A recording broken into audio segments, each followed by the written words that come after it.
The main tenet of Marxist criticism, that the nature of literature is influenced by the social and political circumstances in which it is produced, might well be immediately accepted as self-evidently true. Para. The difficulty and controversy lie entirely in deciding how close the influence is.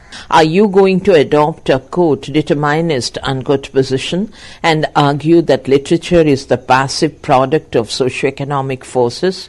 Or do you take a more liberal line and see the socioeconomic influence as much more distant and subtle? Para.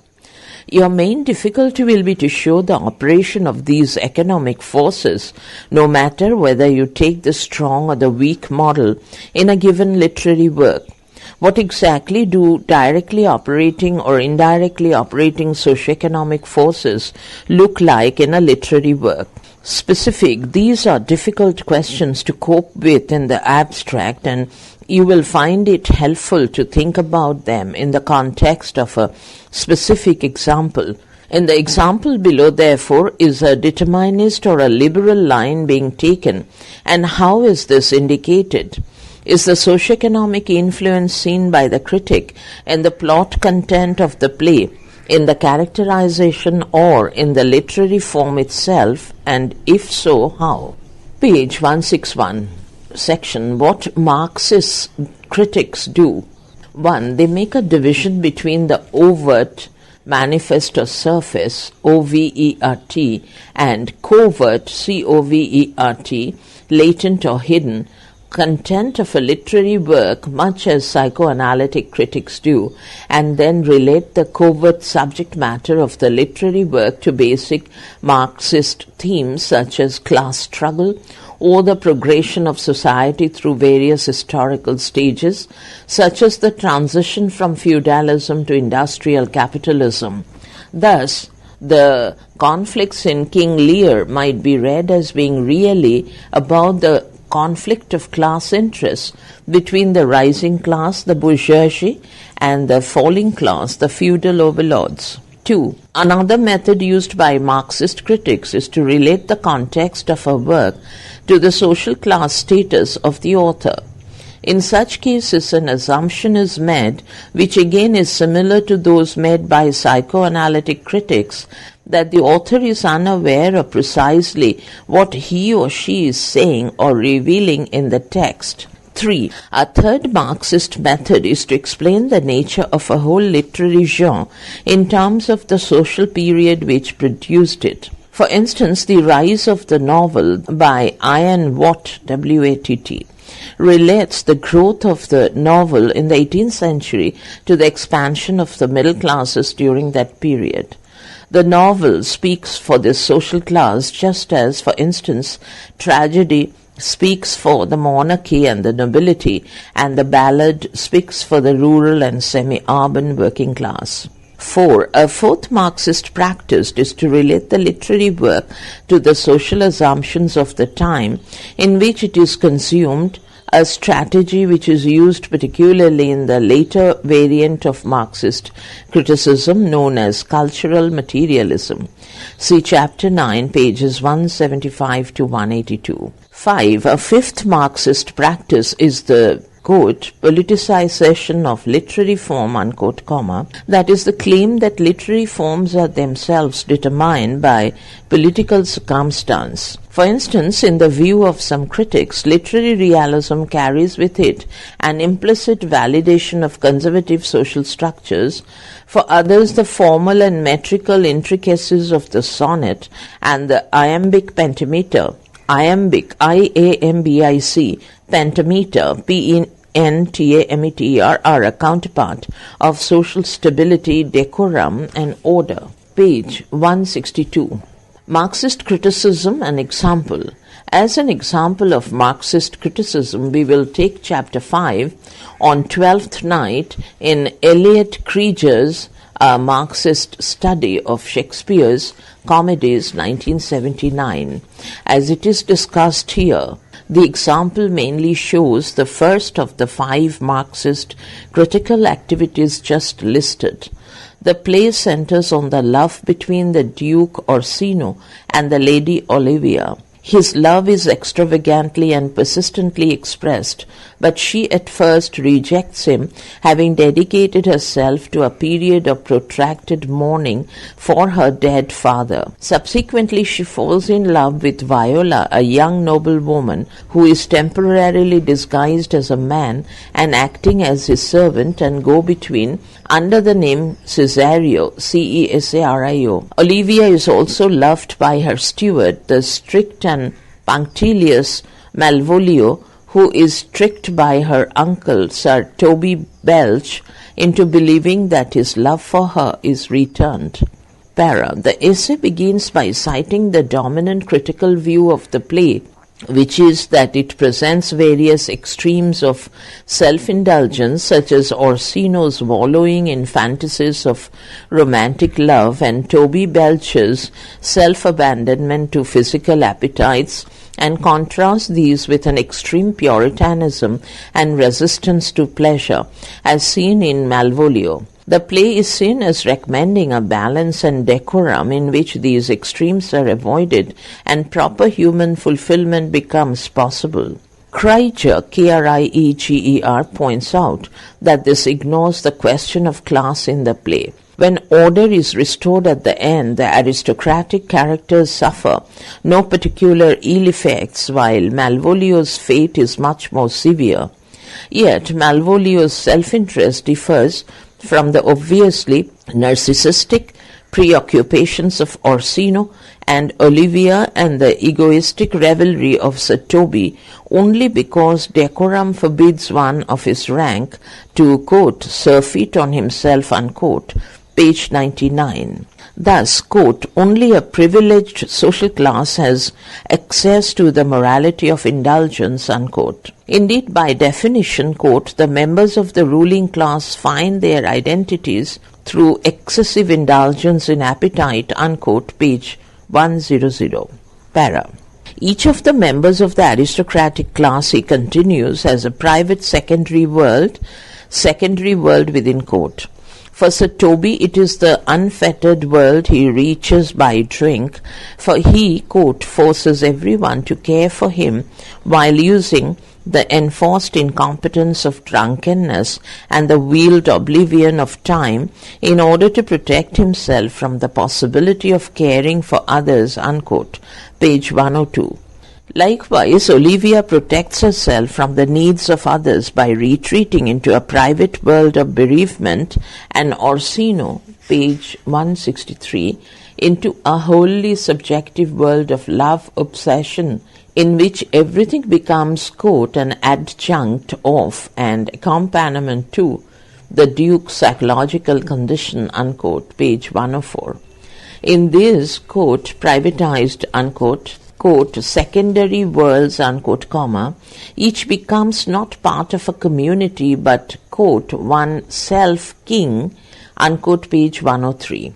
Viola too attempts to retreat into one of these secondary worlds, but though she is actually aristocratic, the disguise she adopts enables her to choose a temporary non-aristocratic status, quote, I'll serve this Duke, unquote, and she thus becomes, quote, an object within the secondary worlds of Orsino, comma, Olivia and Sir Toby, unquote, page 107, someone they assume is available for their use or manipulation. Para. Within the world of the servants in the play, there is much emphasis on aspiration within quote. The new servant Cesario / Viola displaces Valentine and Curio from their positions of privileged access to Duke Orsino, and in Olivia's household there is a constant struggle for prime position between Maria, another of the servants, and Malvolio. Both in fact aim to marry into the family, which Maria eventually achieves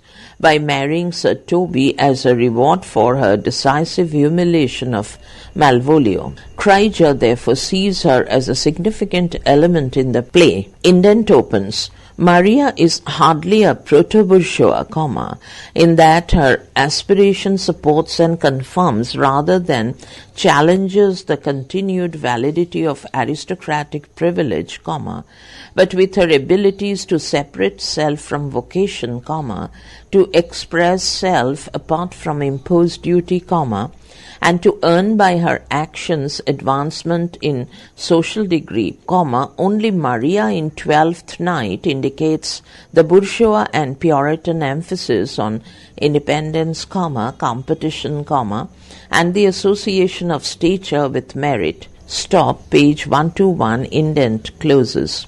Para. In contrast, Malvolio is much less a representative of any kind of change in the social order, since he has an extreme reverence for all the trappings of aristocracy and attributes the circumstances which he thinks have made possible his own elevation to the aristocracy to, quote, fortune, unquote, and his stars. Thus, fortune in the play is a force, like nature, which is often an alibi or a rationalization of inherited aristocratic privilege.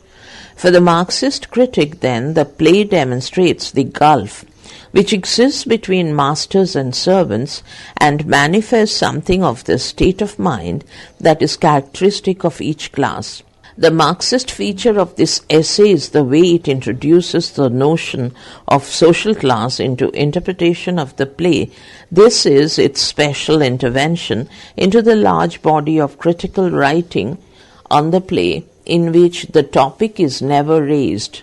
Page 164. Very little indeed is said in the essay about the specifics of the precise historical moment in which it was written. Rather, a subtle and original reading is woven round the generalized notions of social class conflict, class privilege, and aspirations towards what would now be called upward social mobility.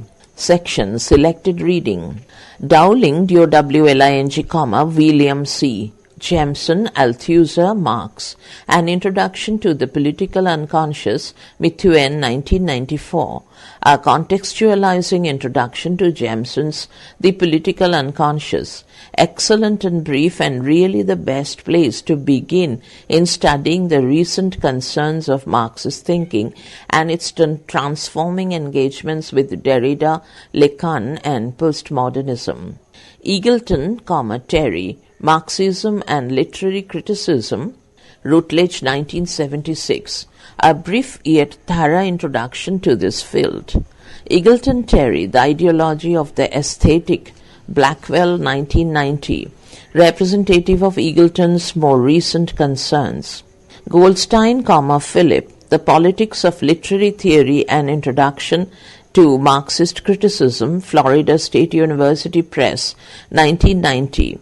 Useful on specific areas such as the Frankfurt School, pages 17 to 21, Post-Structuralist Marxism, pages 22 to 28, Terry Eagleton, pages 59 to 65, Althusser, Derrida, and Foucault, pages 164 to 74. Howard, Jean E., and Shershow, Shershow, Scott, Cutler, Marxist Shakespeare, Routledge, 2000. A very useful book in the, quote, Accents on Shakespeare, unquote, series, edited by Terence Hawkes, which takes up the mission of Methuen's New Accents series of bringing literary theory to literary text. Jemison Frederick, The Political Unconscious, Narrative as a Socially Symbolic Act, Cornell University Press, 1981.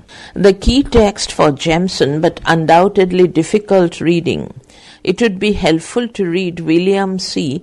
Dowling above first. Krieger Eliot, A Marxist Study of Shakespeare's Comedies, Macmillan, 1979. Applied Marxist Criticism. Mulhern, Mulhern, Francis E.D., Contemporary Marxist Literary Criticism, Longman, 1992. A thoughtful and wide-ranging introduction and some key documents. Page 165.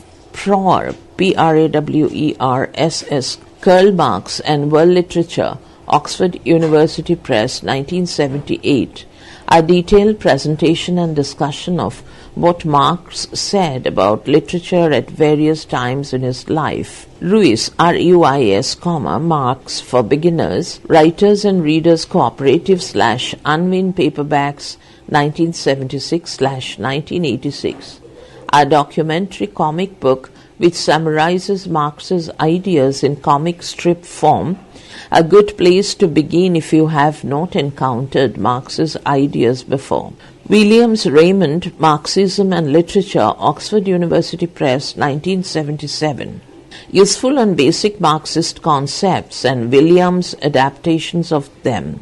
C. 1.4 Ideology, 2.1 Base and Superstructure, 2.6 Hegemony, 2.8 Dominant, Residuals and Emergent, 2.9 Structures of Feeling. Chapter 9, page 166. Section New Historicism, para.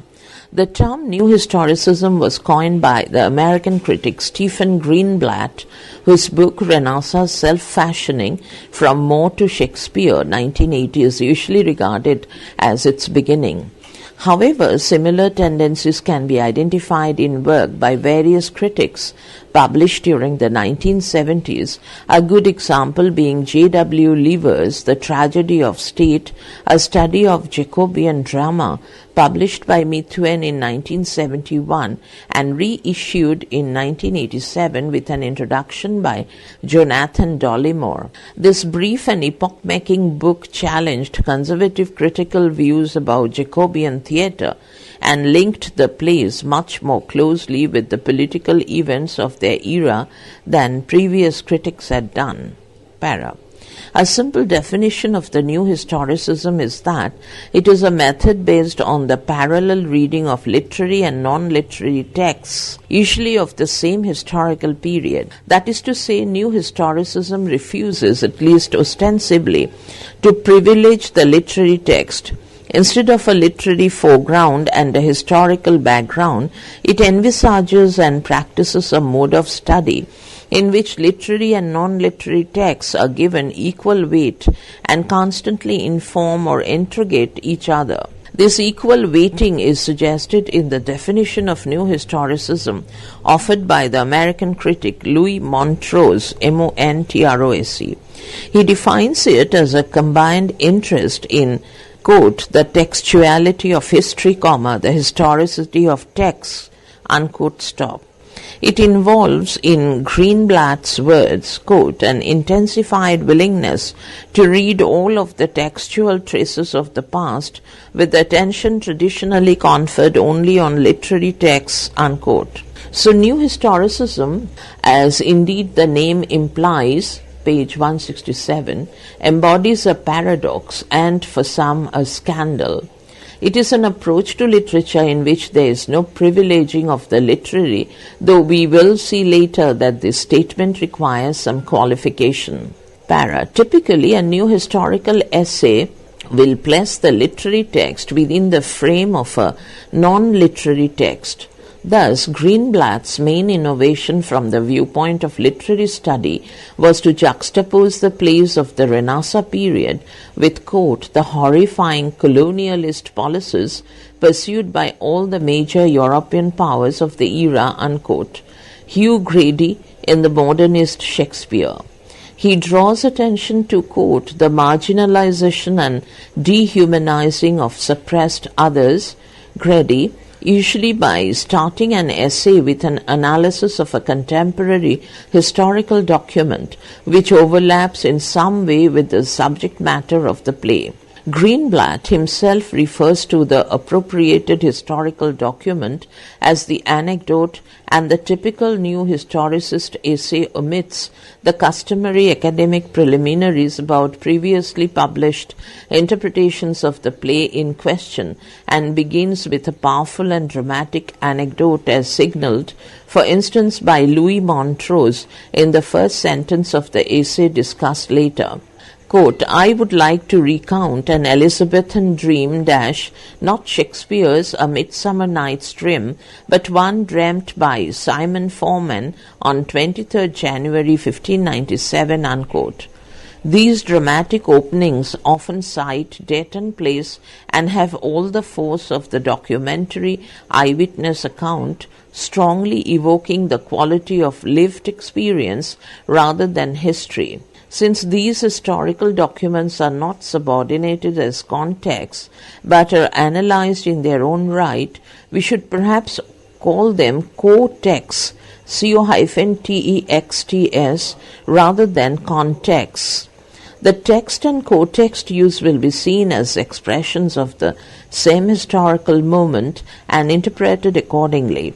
This process is well described by Richard Wilson and Richard Dutton, D-U-T-T-O-N, in the introduction to their collection of essays titled New Historicism and Renaissance Drama, indent opens, where earlier, closes, criticism and mystified Shakespeare as an incarnation of spoken English, it, new historicism, closes, found the plays embedded in other written texts, such as penal, medical and colonial documents, full stop.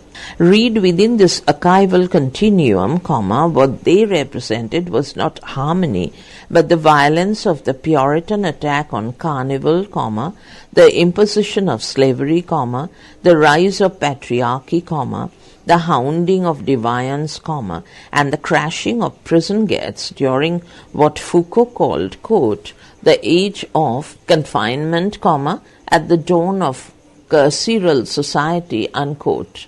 Para. Carceral comes from the Latin word carcer, C-A-R-C-E-R, meaning a prison. Bracket closes, indent closes, Wilson and Dutton, page 168. This succinctly conveys the tone and ambitions of new historicism, and the phrase about reading literature, quote, within the archival continuum, unquote, is a vivid encapsulation of the method. Section New and Old Historicism, some differences. Para. When we say that new historicism involves the parallel study of literary and non-literary texts, the word parallel encapsulates the essential difference between this and earlier approaches to literature which had made some use of historical data. These earlier approaches made a hierarchical separation between the literary text, which was the object of value, the jewel as it were, and the historical background, which was merely the setting and by definition of lesser worth. Para. The practice of giving equal weighting to literary and non-literary material is the first major difference between the new and the old historicism. As representative of the old historicism, we could cite E.M.W. Tilliard's The Elizabethan World Picture, 1943, and Shakespeare's History Plays, 1944, books against which new historicism frequently defines itself. These books describe the set of conservative mental attitudes to society, to the deity, to the created universe, etc., which Tilliard saw as typifying the Elizabethan outlook and reflected in Shakespeare's plays. The traditional approach to Shakespeare through to the 1970s was characterized by the combination of this historical framework with the practice of close reading and the analysis of patterns of imagery. Para. A second important difference between old and new historicisms is encapsulated in the word archival in the phrase the archival continuum quoted earlier. For that word indicates that new historicism is indeed a historicist rather than a historical movement. That is, it is interested in history as represented and recorded in written documents, in history as text. Historical events as such, it would argue, are irrevocably lost. This emphasis bears the influence of the long familiar view in literary studies that the actual thoughts or feelings or intentions of a writer can never be recovered or reconstructed, so that the real living individual is now entirely superseded by the literary text which has come down to us, page 169. As it were, the word of the past replaces the world of the past. Since for the new historicist the events and attitudes of the past now exist solely as writing, it makes sense to subject that writing to the kind of close analysis formerly reserved for literary texts. Para. Incorporated into this preference for the textual record of the past is the influence of deconstruction. New historicism accepts Derrida's view that there is nothing outside the text, in the special sense that everything about the past is only available to us in textualized form. It is, quote, thrice-processed, unquote, first through the ideology or outlook or discursive practices of its own time, then through those of ours, and finally through the distorting web of language itself.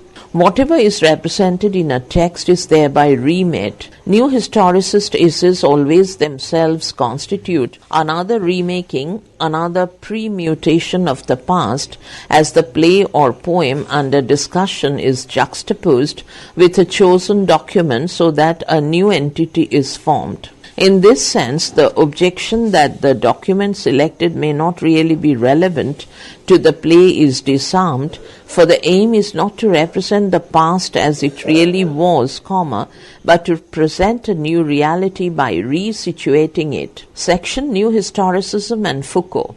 Para. New historicism is resolutely anti-establishment, always implicitly on the side of liberal ideals of personal freedom, and accepting and celebrating all forms of difference and deviance. At the same time, though, it seems simultaneously to despair of the survival of these in the face of the power of the repressive state, which it constantly reveals as able to penetrate and taint the most intimate areas of personal life. This notion of the state as all-powerful and all-seeing stems from the post-structuralist cultural historian Michel Foucault, whose pervasive image of the state is that of, quote, panoptic, P-A-N-O-P-T-I-C, unquote, meaning all-seeing, S-E-E-I-N-G, surveillance. The panopticon was a design for a circular prison conceived by the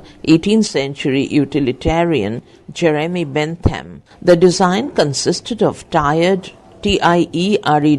ranks of cells which could all be surveyed by a single warder positioned at the center of the circle. The panoptic state, however, maintains its surveillance not by physical force and intimidation, page 170, but by the power of its discursive practices. To use Foucault's terminology, discursive is the adjective derived from the noun discourse, which circulates its ideology throughout the body politic. Para. Discourse is not just a way of speaking or writing, but the whole mental set and ideology which encloses the thinking of all members of a given society. It is not singular and monolithic. There is always a multiplicity of discourses, so that the operation of power structures is as significant a factor in, say, the family as in layers of government. Hence, contesting them may involve, for example, the struggle to change sexual politics just as much as party politics. Thus, the personal sphere becomes a possible sphere of political action in ways which might well interest a feminist critic. Here, then, we might see grounds for political optimism. On the other hand, when political power operates in and suffuses so many spheres, the possibility of fundamental change and transformation may come to seem very remote. Para. On the whole, new historicism seems to emphasize the extent of this kind of thought control, with the implication that deviant thinking may become literally unthinkable or only thinkable, so that the state is seen as a monolithic structure and change becomes almost impossible. Foucault's work looks at the institutions which enable this power to be maintained, such as state punishment, prisons, the medical profession, and legislation about sexuality. Foucault makes a less rigid distinction than is found in Althusser between, quote, repressive structures, unquote, and, quote, ideological structures, unquote. See Chapter 8. All the same, there is a clear affinity between Gramsci's hegemony, see Chapter 8, Althusser's interpellation, see Chapter 8, and Foucault's discursive practices, since all of these concern the way power is internalized by those whom it disempowers so that it does not have to be constantly enforced externally. Para. It should be added that new historicism, in spite of its foregrounding of the word historicism, really represents a significant extension of the empire of literary studies, for it entails intensive close reading in the literary critical manner of non-literary texts. Documents are seldom offered entire. Instead, an extract is made, page 171, which is then subjected to intensive scrutiny.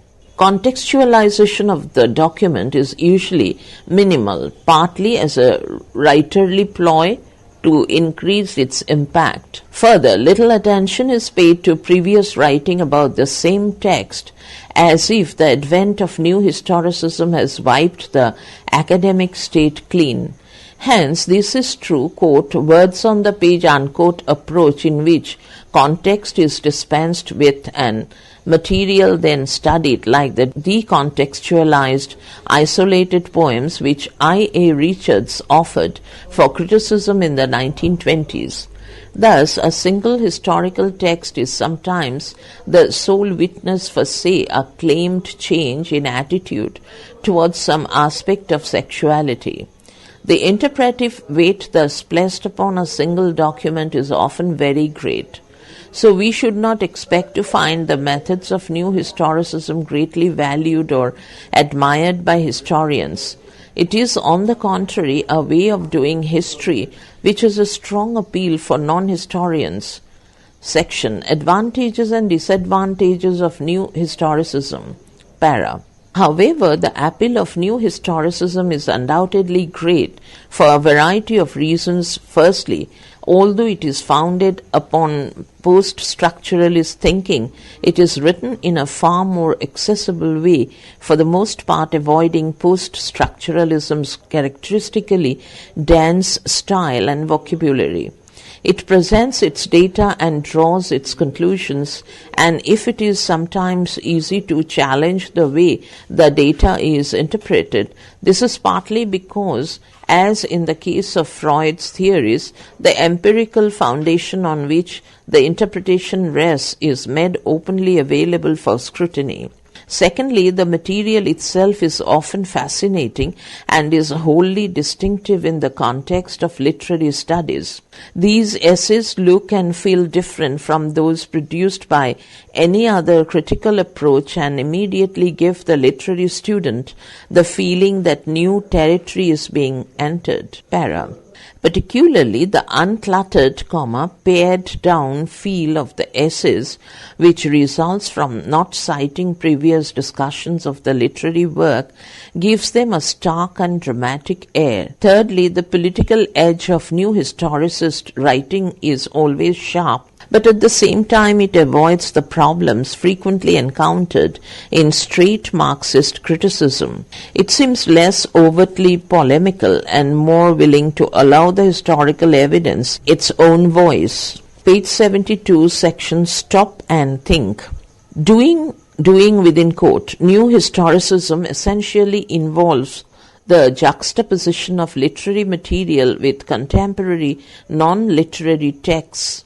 But how would you attempt to set about doing this yourself rather than just reading published essays which use this formula? Para. For instance, if you wish to use the new historicist method for an essay about, say, a Shakespeare comedy, where would you look for suitable historical material? Then, having found the material, what would be the format of the essay itself? Para. I wouldn't want to gloss over the difficulties involved, but here is a suggestion. Shakespeare's comedies are domestic in theme and concern sexual mores, courtship, relations between men and women, and intergenerational conflict. Hence, we would be looking for material on social and family history. Para. A well-known relevant book would be Lawrence Stone's The Family, Sex and Marriage in England, 1500 to 1800, Penguin 1979, Chapter 5, quote, The Reinforcement of Patriarchy, unquote, has useful material such as Section 3, Husband and Wife, subsectioned into the subordination of wives and the education of women. Chapters 7 and 8 are on marriage and courtship, and Part 5 is on sex. Para. Less well known but containing data similar to that used by the major new historicist is Sex in Middlesex, Popular Mores in a Massachusetts County, 1649 to 1699. Roger Thompson, University of Massachusetts Press, 1986. See Section 1, Adolescent Mores, and Section 2, Married Mores. Para. Published historical data and social history of this kind should provide an accessible source of core texts for the new historical approach. Without bypassing the problems associated with the method, you would in this way at least be able to gain hands-on experience of new historicism as a practical approach to criticism. Section. What new historicists do. 1. They juxtapose literary and non-literary texts, reading the former in the light of the latter. Page 173. 2.